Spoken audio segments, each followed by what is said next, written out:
बातमी एफडीएच्या कारवाई संदर्भातली आहे।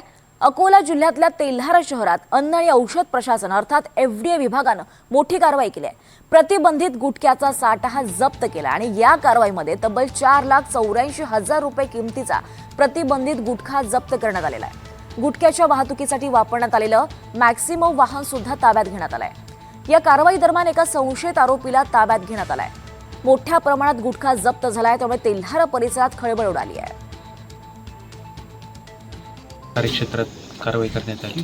आडसूळ फाट्यावर शेगाव रोडकडे म्हणजे एक्झॅक्ट आडसूळ फाटाच पकडा, तिथे एक इसम आम्हाला खबर होती, एक इसम प्रतिबंधित अन्न बाजाराची वाहतूक विक्री करत आहे।